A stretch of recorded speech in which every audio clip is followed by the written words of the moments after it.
channel. Glad you're here. Hoping you're having the best day of your life. And if you're not, I would like to say tomorrow's another day, but I have read obituary sections, so I know that's not true, but let's hope for the best for you, okay? I am Stephen M, back to cause a little bit of mayhem as we get into some more of these conspiracy TikToks. But just real quick, before we get into this, just do me a favor, and just hit that sub button. It's free, doesn't cost you anything. We're already here. I'm not J-Lo. My love does cost a thing.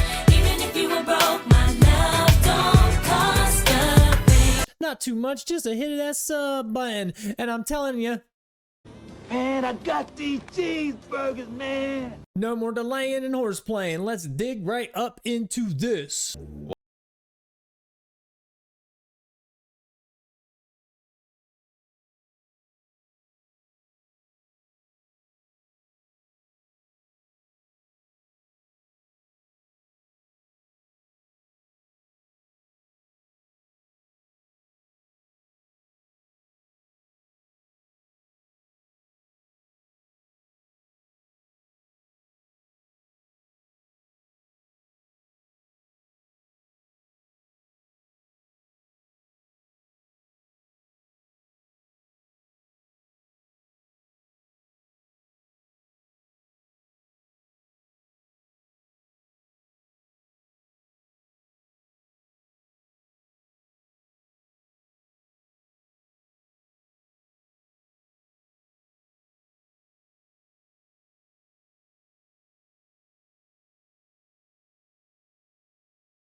Opinion, and there's nothing humble about me.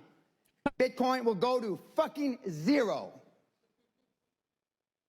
One day. In a microsecond, whoop, like that.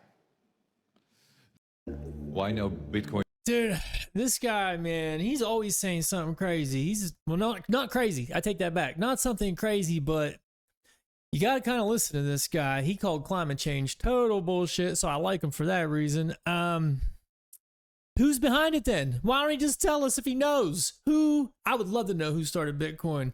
I own a little bit of Bitcoin, probably about an eighth, you know, like a little cut of Bitcoin, like 2 fingers worth. It ain't worth a whole lot. It's not worth a whole lot of Bitcoins, but it's down, that's for sure. I bought it high. I bought into the hype, but I do wonder who did start all these cryptos, and it all does seem like a Ponzi scheme, every bit of it. And if anybody on here knows anything about SHIB, man, I'm down a couple racks on that. I bought in on that. Thought I got in at the right time, right before Biden got in office. Everything was up. I'm like, oh man, we're gonna have like a good life. And then Biden got in office, and it was like, oh no, we're gonna have a bad life.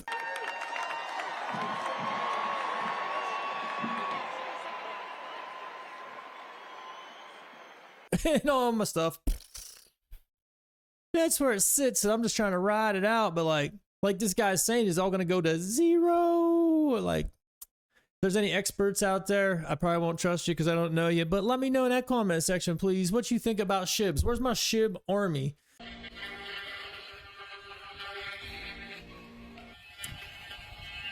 Dude.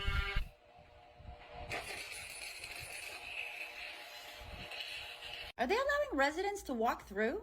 Can someone walk up to those umbrellas and open them? Here's why.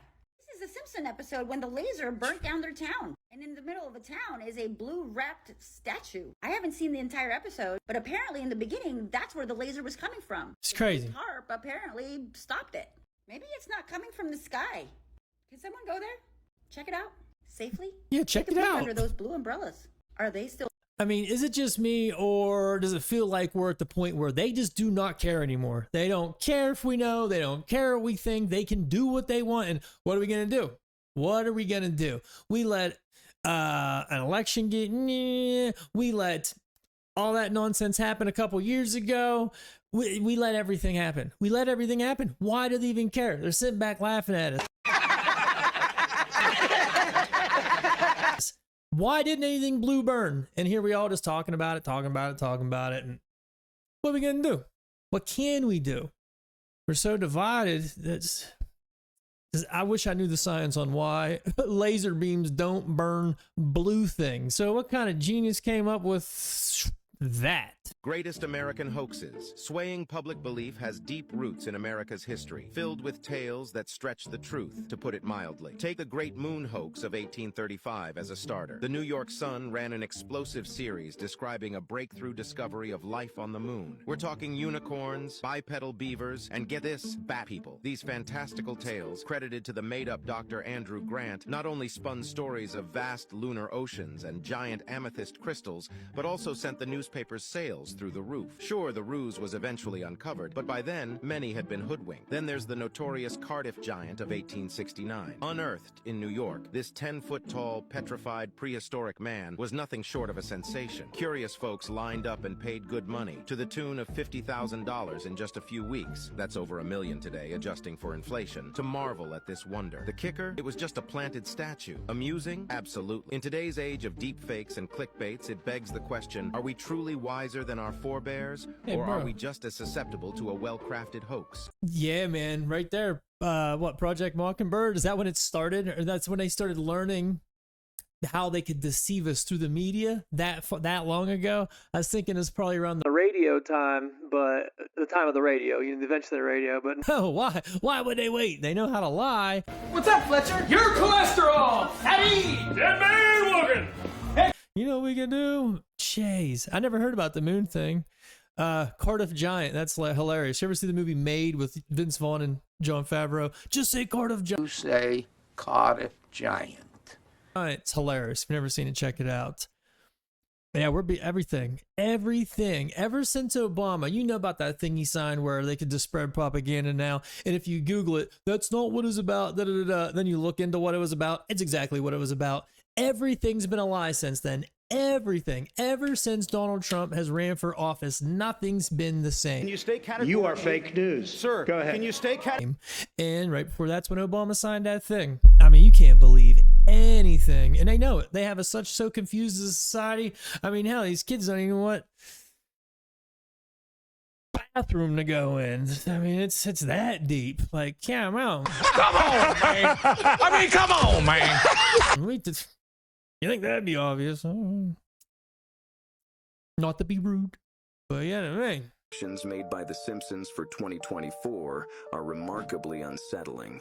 In an episode dating back to 1998, the show subtly foreshadowed an economic crisis, nuclear conflict, and the demise of a U.S. leader, all slated to occur in the same fateful year. This particular episode, titled Bart to the Future, offers a glimpse into the coming years where Lisa Simpson ascends to the presidency. During a conversation with her team, Lisa alludes to the challenges left behind by the previous administration under President Biden, leaving a financial strain and considerable turmoil in their wake. Subsequently, a news report within the episode highlights a nuclear clash involving an unnamed nation, triggering widespread devastation and pandemonium. While the notions of nuclear warfare and economic upheaval are undeniably disconcerting, we can only hold on to the hope that these predictions from The Simpsons remain firmly within the realm of fiction. Dude, LeBron James is not going to the Warriors, and I don't care if he does, but that isn't happening. Come on. Well, he might. Shit. Are we just now hearing about this? The Simpsons predicted all this? Because usually people are up. I never heard of the episode, but I wrote it down, so I'm going to look into that. I mean, that's kind of like a psychic, though. The demise of a leader. That happens all the time. It happens all the time. You know what I mean? They could be vague about stuff and still, but The Simpsons, man.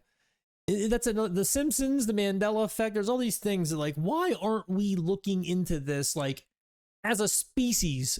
And when you look into it, Tribe has lived in Black Mesa, northeastern Arizona, for over 1,000 years. Their reservation consists of 12 villages and covers more than 1.5 million acres.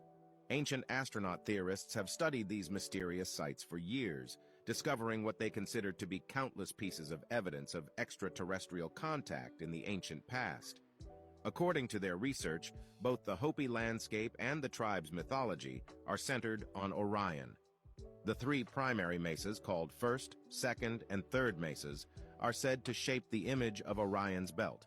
Researchers claim that when connected to other Hopi landmarks throughout the Southwest, the collective sites map the entire body of the Orion constellation.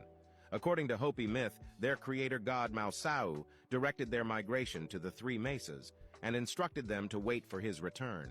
There are also tales of a star that guided the Hopi across the desert. Some researchers believe that this star was an extraterrestrial craft, and that Mausau descended from the sky onto Fahada Butte. I mean, the crazy thing is, all over the planet at that time, everything was aligning with Orion's belt and all the stars. So is it like everybody was in communication with something, or what else do you got to do? It's not like they had lights or, you know, TVs and anything. So you would just look up at the stars probably and be like, that seems like a big deal. You know, like, better set our stuff around that. Like, but everybody on the planet's doing a little bit weird. Ancient aliens, man, when you get into it, it's so crazy. And now it feels like the possibility of being other lands outside the ice wall, and that's what the aliens are. And like, they came in to guide humanity a little bit. Like, these people are such dipshits. You know, moral of the story is it's easy to not be a dipshit, so don't do it. All right, we'll just go in like blah blah blah. You're some god. They'll write it on a wall somewhere, and then or something like, oh my goodness, what was going on here? And yeah, they'll be confused and dumb.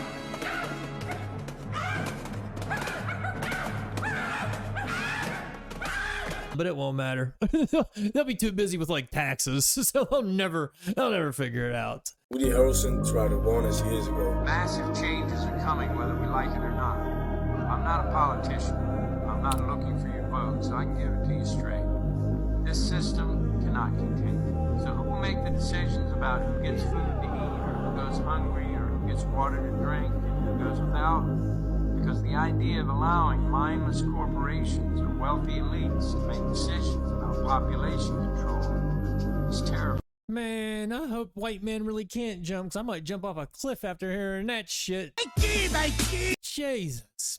And he would know, you know, when someone like that's talking, it's, dude, he's in the club. He's got to be in the club. He's been around since Cheers. It's more like a pigsty with the jukebox. Man, dude, he was funny on Cheers too, but that's the 80s. He's definitely, he knows what's going on. Let's go ahead and give us a, hey, here's what you got to do to stop it. We don't know. Look at the club! Oh, they got all the money. They got all the power. They got all the bitches. You know what I mean? Like, the eerie enigma of the Yuba County 5 revolves around the perplexing disappearance of 5 young men in 1978. Gary Mathias, Jack Madruga, Jack Hewitt, Ted Wire, and Bill Sterling embarked on a fateful night to watch a basketball game but vanished without a trace. Their abandoned car was later discovered, and a chilling trail of evidence emerged. Months later, their skeletal remains were found in a remote cabin, sparking baffling questions. What led them to the cabin? Why did they not use available supplies? Their strange fate remains a haunting mystery, shrouded in speculation of possible foul play, mental distress, or inexplicable circumstances. The Yuba County 5 case continues to confound, serving as a chilling reminder of the unexplainable depths of human disappearance. Now, what do you think? dude, 5 people at once is a lot. I wish he would have said, like, did they find a cause of death? Or they just were all laying there. They weren't like harmed, shot, stabbed, anything like that. I didn't know. I never heard about that. It probably isn't even true.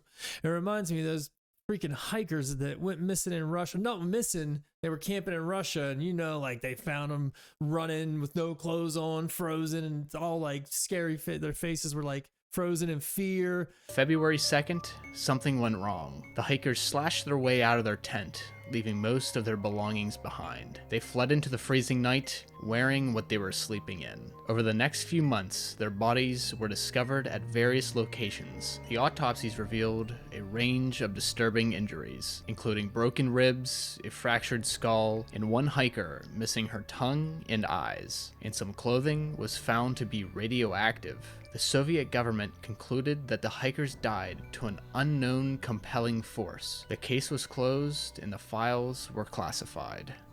That's one of the craziest things ever. And in my mind, that's one of the craziest things ever. That right there. What happened to the poor boys? What happened to that boy? Titanic is in fact still in perfect condition. Yes, you heard that right. The owner of the Titanic, J.P. Morgan, deliberately sank a ship because he knew he would make a lot of money. He did it for the insurance money. But why sink the newly built Titanic when you can strip off the paint, change the names, and sink another boat? The truth would be that J.P. Morgan actually had two ships. He had the Titanic and the Olympic. The Olympic was a little older and a little more dilapidated, and it also had a few accidents. So the theory goes that J.P. Morgan sank a ship on purpose, but it turned out to be the Olympic, not the Titanic. And that's not all. Guess who was on that ship? All J.P. Morgan's competitors, and none of them survived. Oh my god, but guess who wasn't on the boat? J.P. Morgan, who canceled his place minutes before the start because he knew he was going to sink. A certain James Fenton survived and worked on the boat. On his deathbed, his last words were, "The Titanic never sank. It was the Olympic." And he said that if he said anything, something bad would happen to him. Well, I got two questions. First, why do you have to spell Titanic like that? He was spelling an EEC at the end. I don't know what that's all about. Is there some kind of copyright on spelling the word Titanic on a screen? And okay, although I do think it was intentionally sunk and there was two boats or whatever, but then what did you do with the Titanic? You just like stashed it somewhere. It's like still hanging on my Titanic, as if someone's not going to see the Titanic. Wow, look at this. I mean, but I think I read somewhere or heard somewhere that they repainted it as the Olympic. Ain't that like a bad, like a curse or something, or like bad luck if you rename a boat? I totally think they sunk the ship was sunk on purpose to take out his competitors. And why does everything have to be a lie and a conspiracy? Everything ever. If you ever told one thing ever in your life from any authority figure, just know it's the opposite. Son of a bitch. Are you an NPC? I think probably we are, because you mean like computers, right? You ever play a video game and there's like non-playable characters walking around? Have you heard about simulation theory? No, tell me. It's a theory that physicists or some statisticians did some statistics, and they found out that there's a 1 billion to 1 chance that we're in a simulation to not. Really? Based on the statistics, so we're probably all NPCs. But we're not tagged. And I guess we could even be tagged as being dangerous or not dangerous. Like, you know, when you play World of Warcraft and there's the green guys and the red.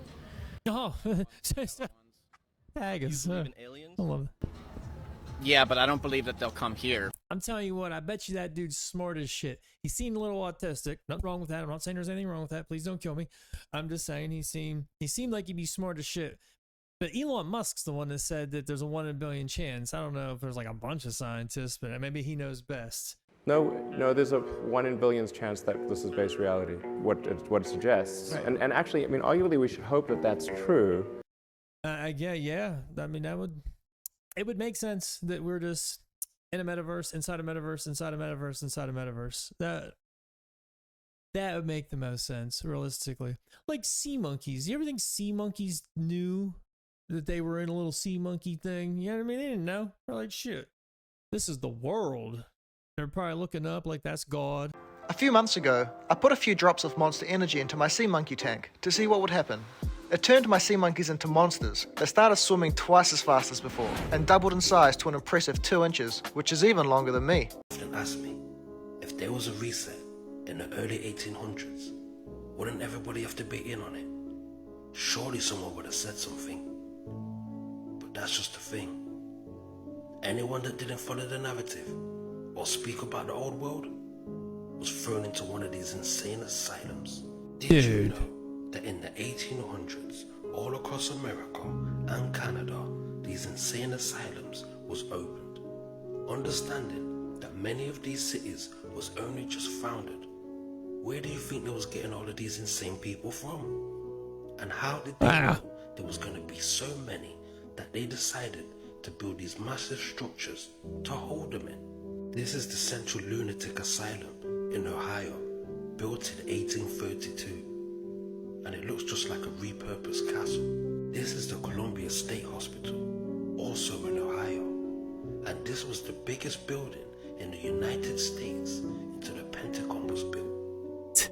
And if you've been following me, you know that I don't believe they even built this hospital. I believe it was from the old world, and they repurposed it as a detention center for anyone that spoke about the truth. I mean, just look. This is the St. Vincent Hospital in St. Louis, and they say it was built in 1894 and opened in 1895. So you're trying to tell me this took 1 year to build? So like I said, anyone that spoke about the reset was silenced. That is a wild thought. That just blew my mind. Oh my goodness, I never even thought of that. And they were like castles, and they were everywhere. Why did they think so many people were gonna be insane? Stop it, please, I beg you! I mean, shit, we could probably fill a lot of them right now, for being honest. But now the prisons are filled. We got prisons taking the place of those. Freaking prison in every damn town. And I don't mean a county jail. I mean a damn prison. There's so many prisons in Pennsylvania. My God. That's what that. I think he's on to something. I think he's on to something. Man, there is a abandoned women's insane asylum. It's around Lewisburg, Pennsylvania. It's called Laurelton, I think. Look into it. It's abandoned. It got abandoned or closed down in like 2006, I want to say. And it's not from the 1800s. I think it started in the 20s or 30s. And it's in the middle of nowhere. It's in the Bald Eagle Forest. And I would travel that road back and forth there for a little while, a couple years ago, from like the State College, Penn State area up to there. And I just saw these old buildings up into the woods. And I mean, there's nothing around. And one day I stopped and just started looking up and it's just buildings everywhere. And it's all gated off and stuff. Well, I decided I'm rolling up in that mug and seeing what the hell's going on. So I creep up in there. There is an entire town abandoned in the woods. I mean, it has roads, sidewalks, an amphitheater. All them like fucking ghost hunter videos. You see that orb? It's dust, dude. Place is old as fuck. It's an angel. Oh, dude, look in the fucking rafters. Somebody is four-wheeler riding up this bitch. Hopefully they're not looking for us. I mean, the amphitheater is huge, but it has like a bunch of rain damage, dorms everywhere, whole cat. I mean, it's humongous. I always call it massive. Sometimes they say huge. And it's just rotting away in the middle of the woods. I went up in there with a buddy one time. It was fine. Went up there again. And like there could be people living in there, cooking meth in there. God knows what people could be doing in there. It could be any animals. We went up again and these park rangers saw us or something, come rolling up, started acting all tough. But I want to go up in there again. I have some pictures somewhere. If I have a couple, I'll throw them up. I'll definitely throw the name up. Look. Oh, the point was, this was an insane asylum. Look into these stories. It's an insane asylum for women of childbearing age that they were crazy. So like 16 to 46. If they thought you were crazy in that age, they would lock you in there. And some of these stories are crazy. Like people that were like, I'm fine. They just would not let them out. People were in there going crazy. Like, oh, it was probably people killing themselves every day, sadly. I mean, what a weird thing to even exist. A prison or an insane asylum for women of childbearing age. So they're saying, you're so damn crazy, we can't let you have kids. That's fucked up, dude. Oh, man. So if anyone wants to go exploring that, let me know in the comment section. We'll roll out, son. Oh, yeah, again with that.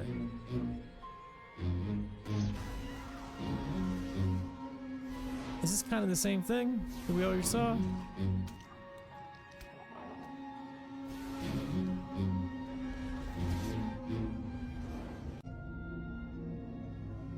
Like, come on, dude. How many people have seen this video from the Dr. Regenerated or the Improbable Dreamer? This one. The powers that be are at work again. This was no wildfire. A wildfire that demolishes buildings, leaving trees standing. leaving restaurant umbrellas and trees untouched. So this is what we're gonna go after. These umbrellas right here. Got all the devastation right next to it, but we got these umbrellas and these trees. The trees we could justify. We could say, you know, they're tall. People can make up all these excuses in their mind on how these two fit the equation. What you can't make an excuse for is the umbrellas. So are those really umbrellas? I mean, they look like umbrellas. So I found a video of someone flying a drone over there. Check it out. So there it is, guys. There's the umbrellas. There's the close-up, you know, those are umbrellas. So here's the question. How could those umbrellas not be burned? Laser weapons can be programmed for different waves. Oh, this is like all the videos that already were in this packed into one. I had no idea. It's for entertainment purposes, so entertaining.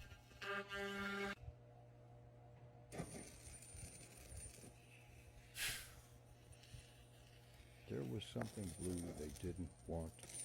Dude, that's the fact that they would do that is just so crazy. They just don't care anymore. They do not care. They have an agenda and they are following through with it. And they don't give a shit what we think. I mean, it's just that simple. It's pretty clear they don't give a shit what we think.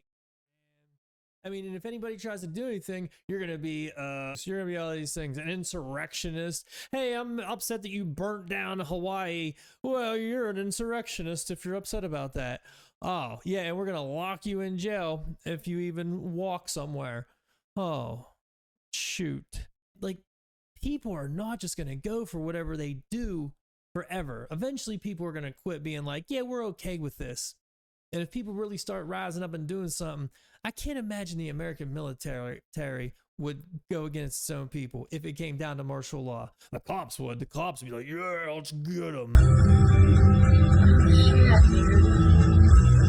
This is bad. I mean, they sure did it a couple years ago. Get in the house and doing all that. But I kind of think that, like, this might sound crazy. The technology at this point, they can make robot soldiers 100%. Boom, we're right in the middle of Terminator. We're gonna have John Connor come in. Have you seen this boy? And I don't know what Arnold Schwarzenegger's gonna do. We had to get through the first movie, and the second one he's on our side, so we got that going. I'll be back. It's gonna be a whole thing. I can see it being a whole thing. Oh, well, thank goodness after that, we are to the feel-good video of the day. This chick, it's real short, and she just makes a little joke. I saw it. It made me chuckle. So it'll make you chuckle, too. We headed. I gotta pick up my last paycheck. Got fired. From where? Claire's. You ever heard of it? The jewelry store? What happened? I pierced my clit in the middle of the store, and apparently you can't do that nowadays, so lost my job. I thought this was America, buddy. This is America. I thought this was America. Huh? Isn't this America? What? Poor girl, man. Can't pierce your clit. If I was a manager, I'd be like, that's all right. You can do that. You can do that. It'd be a lot cooler if you did. That's funny. Okay, well, that was the video. Thank you for sticking around and hanging in there. If you did not sub at the beginning, go ahead and hit the sub button now. Keep in touch. We got more stuff on the way. All types of reactions, all types of videos. So stay tuned. If you liked the video, hit the like button. If you didn't like it, don't worry about it. Keep it moving because I do not want no beef with you, bro. That's all, folks.